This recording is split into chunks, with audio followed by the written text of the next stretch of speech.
तो आपको बहुत ज़्यादा प्रोटीन आ रही है क्योंकि जब क्रेटिनिन यूरिया बढ़ता है तो फिर पेशाब में प्रोटीन आना शुरू हो जाती है। अगर वो बहुत ज़्यादा आ कैसे रही है पता चलेगा एक आम आदमी को कि पेशाब में प्रोटीन आ रही है? डायलिसिस पे चला जाता है मरीज, तो डायलिसिस का क्या प्रोसेस है? डायलिसिस से वापस आ सकता है मरीज? लेकिन होम्योपैथिक में रिसर्चेस हैं, वो कहते हैं कि होम्योपैथिक से इसका ट्रीटमेंट हो सकता है। होम्योपैथिक आजकल जो है वो 2 किस्म की है, बताता हूँ। डायलिसिस उसके रुक सकते हैं जिसको अभी तक यूरिन आ रहा है। जिस वक़्त यूरिन बंद हो जाता है फिर आप ये समझे कि वो रिवर्स नहीं हो सकता। तो 300 बार 300 कम से कम 300 बार गुर्दे हमारे बॉडी के खून को फिल्टर करते हैं। दिल का खराब होना, मुसलसल दिल का खराब होना, और चेहरे पे भी कोई चीज़ नुमाया आ जाती है। चेहरे पे और नोज़िया जो है वो इनकी जो है एक बहुत बड़ी अलामत है। जो लोग इसको बड़ा इजी लेते हैं, मतली दिल का खराब होना, मुसलसल दिल का खराब रहना, और चेहरे पे भी कोई चीज़ नुमाया आ जाती है। चेहरे पे जो है अगर तो आपको बहुत ज़्यादा प्रोटीन आ रही है क्योंकि जब क्रेटिनिन यूरिया बढ़ता है तो फिर पेशाब में प्रोटीन आना शुरू हो जाती है। अगर वो बहुत ज़्यादा कैसे पता चलेगा एक आम आदमी को कि पेशाब में प्रोटीन आ रही है? उसका तरीकाकार है क्योंकि जब भी प्रोटीन आएगी आपका चेहरा स्वेल होना शुरू हो जाएगा। आपकी आइज़ जो है वो स्वेल होना शुरू हो जाएगी। हाथ पाँव जो है उसके स्वेल होना शुरू हो जाएगा। मसल आपके वीक होना शुरू हो कोई ऐसी अलामत हुई जो पेशाब में नज़र आती है? जब आप पेशाब करते हो तो उसमें कोई ऐसी अलामत नज़र आती है कि प्रोटीन आ रही है?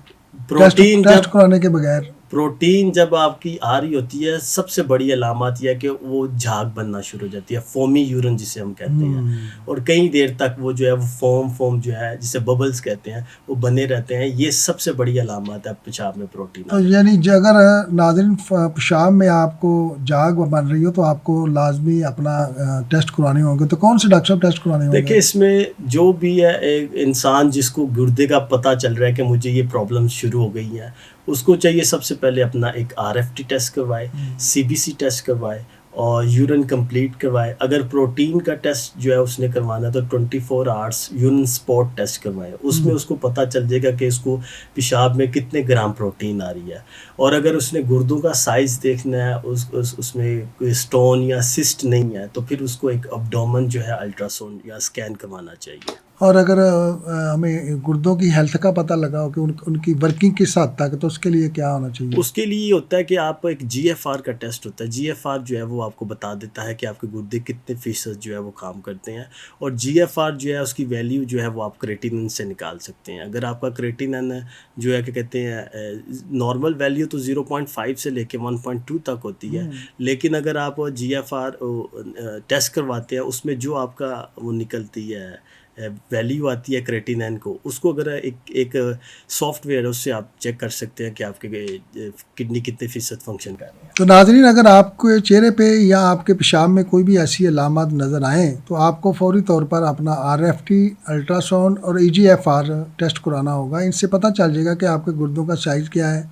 आपके गुर्दे किस हद तक काम कर रहे हैं, और यूरिया और ब्लड क्रिएटिनिन किस हद तक ज़्यादा है। इससे आपको इब्तदाई मालूमात मिल जाएगी। यही टेस्ट है डॉक्टर साहब। अच्छा, ये बताएं कि जो लोग इस स्टेज से भी आगे चले गए हैं, यानी जो डायलिसिस पे चले गए हैं, यानी क्रिएटिनिन अगर और ब्लड यूरिया ज़्यादा हो जाता है तो फिर तो ट्रीटमेंट मुश्किल हो जाता है, फिर डायलिसिस पे चला जाता है मरीज़। तो डायलिसिस का क्या प्रोसेस है? डायलिसिस से वापस आ सकता है मरीज़? देखिए एलोपैथिक जो डॉक्टर्स हैं वो कहते हैं कि डायलिसिस पे चले जाता है पेशेंट, उसकी रिकवरी नहीं होती। वो या तो ट्रांसप्लांट करते हैं या वो कहते हैं डायलिसिस करवाएं। लेकिन होम्योपैथिक में रिसर्चेस हैं, वो कहते हैं कि होम्योपैथिक से इसका ट्रीटमेंट हो सकता है। होम्योपैथिक आजकल जो है वो 2 किस्म की है, एक स्टोर की होम्योपैथिक है, एक क्लिनिकल होम्योपैथिक है। मोस्टली लोग जो है वो स्टोर की होम्योपैथी को इस्तेमाल करते हैं, जिसकी वजह से फिर उनको इस तरह का रिस्पॉन्स नहीं मिलता। यानी गूगल से रिसर्च की दवाई और स्टोर से जाकर ले ली या स्टोर वालों को पूछ कर ले ली, तो दवाई का फैक्ट तो देख लिया किस बीमारी के लिए, लेकिन उसके साइड इफ़ेक्ट का पता ना चला कि किस बीमारी के लिए। आपका मतलब है कि ट्रीटमेंट अगर करवाना हो तो आपको अपने डॉक्टर की इंस्ट्रक्शन के मुताबिक दवाई लेनी होगी। यानी और अगर इब्तदाई तौर पर आप 2, 4, 10 डायलिसिस करवाते हैं तो उसमें हम चांसेस है कि होम्योपैथी दवाई आज से रिवर्स हो जाए हम।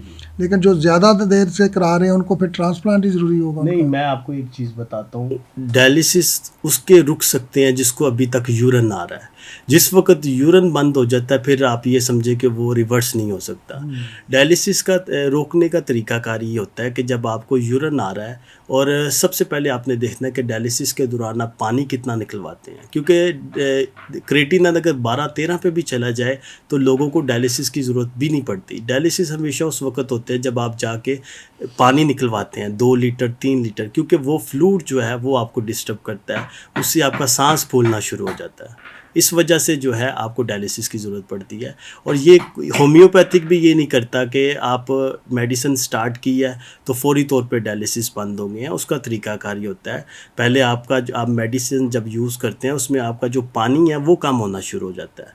वो जब कम होना शुरू हो जाता है तो वो आपका जो है ना गुड साइन होता है डायलिसिस से रिवर्स होने का।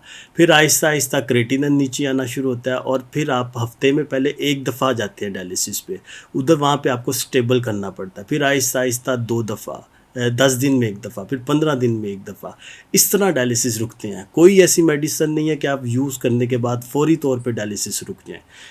अच्छा डॉक्टर साहब, मैंने जो पढ़ा है कि हमारे जो गुर्दे हैं वो तकरीबन 24 घंटे में 300 बार गुर्दों को फ़िल्टर करते हैं, खून से फासद मादे निकालते हैं, नमकियात को फ़िल्टर करते हैं, पानी को बैलेंस रखते हैं।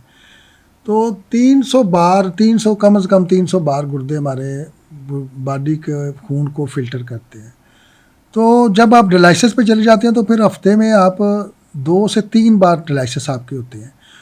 तो क्या वो पहले जितने रिज़ल्ट आ जाते हैं डायलिसिस से जितने वो नेचुरल कर रहे होते हैं?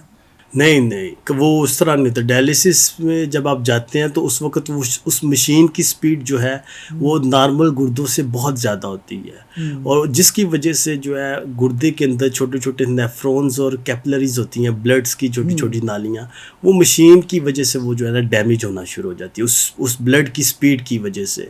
इसलिए उसमें पेशेंट जो है वो डे बाय डे जो है रिवर्स होने की बजाय जो है वो उसके गुर्दे मज़ीद ख़राब होते जाते हैं। फिर एक वक़्त आता है कि उसका यूरिन बंद हो जाता है। अच्छा, जब यूरिन बंद हो जाए तो फिर हमें क्या करना होगा? फिर तो हमारा मरीज़ रिस्क पे चला जाता है। वैसे ही डायलिसिस में जाए तो मरीज़ रिस्क पे चला जाता है, और फिर मरीज़ के साथ उसके जो लाकीन बर्दाश्त करते हैं उनके साथ जो तकलीफ़ होती है, तो मरीज़ की इस तकलीफ़ को, लाकीन की इस तकलीफ़ को कैसे कम किया जा सकता है? अगर उसका यूरिन बंद हो जाएगा तो क्या करें हम? देखिए, जब यूरिन बंद हो जाता है डायलिसिस वाले पेशेंट को, उस वक़्त आपको फिर जो है ना ट्रांसप्लांट की तरफ जाना चाहिए, क्योंकि ये ट्रांसप्लांट जो है एक एक्सपेंसिव प्रोसेस है।